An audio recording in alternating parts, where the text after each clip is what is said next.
Ya inilah lur bukti nyata keampuhan herbisida boreal. Ini tiga hari setelah penyemprotan, dan habis selesai nyemprot itu hujan turun sangat lebat lur. Jadi ini kemarin tergenang air dan saya buang. Ya alhamdulillah sudah seperti ini. Ini 3 hari setelah semprot ya lur. Dan padi ini belum saya pupuk karena baru umur 10 hari setelah tanam. Ini menggunakan mesin tanam ataupun transplanter ya lur. Jadi inilah hasil penyemprotan herbisida boreal.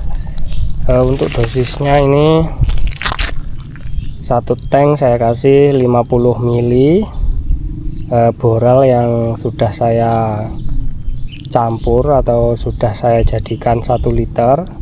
Jadi boreal 100 ml itu saya cairkan menjadi 1 liter air, dan dosis per tangki saya kasih 50. Untuk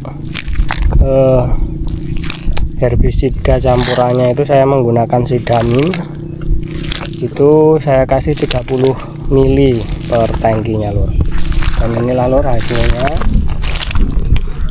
Rumput sudah mati ya lur, sudah busuk, apalagi rumput yang seperti ini. Dan inilah padinya itu emang dia kuning ya lor. Jadi bukan karena gosong, ini emang sebelum saya semprot itu emang padi ini kuning karena tanah ini pH nya masih rendah. Jadi dia pertumbuhannya kurang untuk di padi. Dan untuk rumput itu cepat banget berkembangnya, karena biasanya kalau tanah masam itu seperti itu lur. Nah ini lalu hasilnya ya, bisa sedulur semua lihat. Ini rumput segitiga, ataupun ada yang bilang itu rumput parabola ya lur. Ada juga yang bilang rumput linian.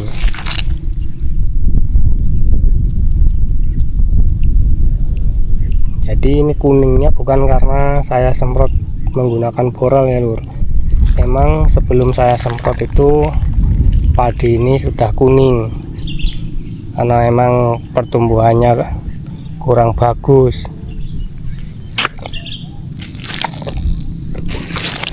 Untuk sedulur tani semua, hati-hati penggunaan herbisida boreal ini ya lur, karena banyak komentar di video saya sebelumnya itu padinya itu banyak yang gosong.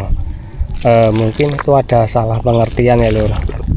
Jadi maksudnya 100 dikasih 50 ml itu borealnya itu dijadikan 1 liter air dulu ya lur. Jangan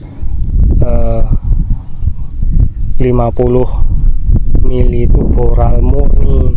Kalau boreal murni 50 ml 1 tangki ya positif padi itu gosong lur, karena 1 botol itu aturannya untuk 1 hektar. Nah ini kemarin saya tidak habis 1 botol isi 100 ml lur, karena saya cairkan jadi 1 liter air, dan 1 tanknya itu saya semprot, saya kasih dosis 50 ml, dan habis 1 hektar itu sekitar 14 tangki lur. Jadi penyemprotan itu biasa ya lur, tidak jalannya itu biasa saja, jangan kebut-kebut. Jadi kayak gitu lur. Jadi boreal yang isi 100 ml itu harusnya itu sisa untuk 1 hektar. Jadi jangan nyampe 1 hektar itu 2 botol ya lur. Positif padi akan gosong. Dan usahakan sebelum penyemprotan ini ya lur, dikeringkan tanah seperti ini lur.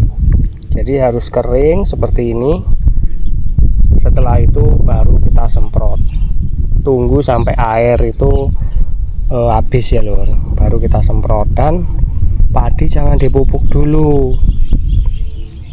Jadi jangan dipupuk dulu, kita semprot dulu. Setelah 3 hari baru bisa dipupuk ya lur.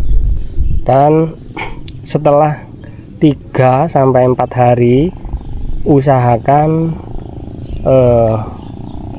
lahan itu digenangi air lur secukupnya. Kira-kira rumput itu bisa tenggelam lur, jadi biar cepat busuk. Jadi begitu lur. Jadi hati-hati penggunaan herbisida boral ini, jangan 1 hektar nyampe habis 2 botol ya lur.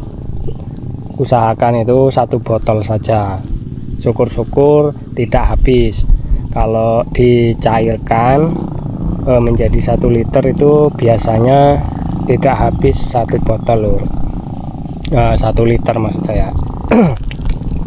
Karena dosisnya itu cuma 50 mili per tangkinya. Nah kira-kira seperti itu lur.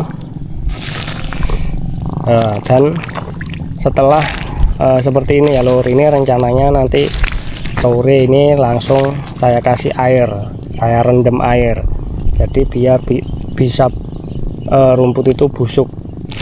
Setelah itu baru kita lakukan pemupukan ya lur, gitu. Jadi intinya kita harus penggunaan boral ini sesuai dengan aturan, jangan kebanyakan dosis. Dan untuk campurannya itu atau herbisida yang buat campuran sejenis sidamin ataupun dimetilamina itu jangan banyak-banyak ya lur, disesuaikan dengan rumputnya. Nah kalau rumput yang seperti ini cukup dikasih dosis 30 mili saja, tapi kalau sudah besar dikit bisa 70 ataupun 80 mili per tangkinya ya lur. Jangan sampai 100, nanti padinya gosong. Sekian lur, mudah-mudahan berguna ya untuk sedulur semua. Dan kalau ada penyampaian saya yang kurang pas, mohon maaf. Mudah-mudahan apa yang saya sampaikan ini bermanfaat untuk sedulur tani semuanya. Sekian lur, terima kasih.